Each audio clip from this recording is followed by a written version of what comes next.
Bonjour, je m'appelle Patricia Ricard et je suis la présidente de l'Institut océanographique Paul Ricard.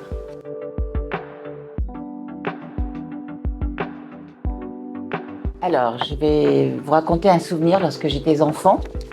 Je venais d'apprendre un petit peu à nager et on me laissait barboter dans l'eau, à la plage.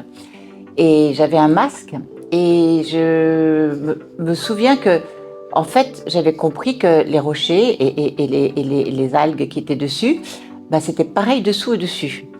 Et je m'étais dit ce jour-là, du haut de mes 5 ans, mais la terre, c'est le fond de la mer qui dépasse.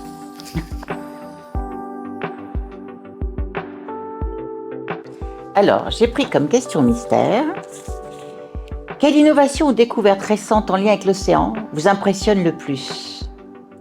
Alors, peut-être que c'est une innovation qui est toute simple, mais qui est tellement porteuse d'espoir que j'ai envie de la partager. C'est celle-ci que je voudrais.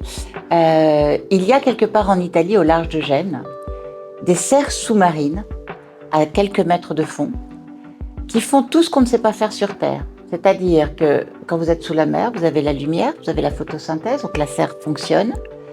Vous n'avez pas besoin de chauffage en hiver, puisque en mer, il peut faire entre 13 et maximum 30 degrés quand il y a des grandes canicules.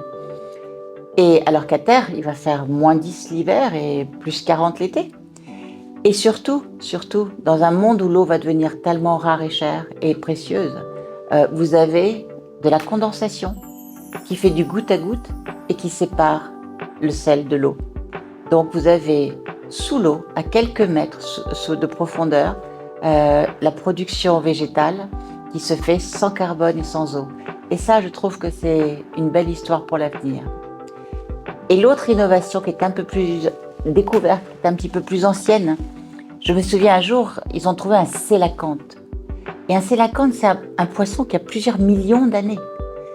Et je me suis dit, mais la vie dans l'océan, c'est quand même incroyablement plus grand, parce qu'il n'y a aucune espèce sur Terre qui ait vécu aussi longtemps.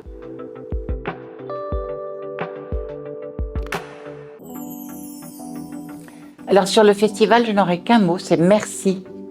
C'est même étonnant que personne n'y ait pensé avant. En plus, le cadre est somptueux, parce que ce musée de la Marine est quand même quelque chose.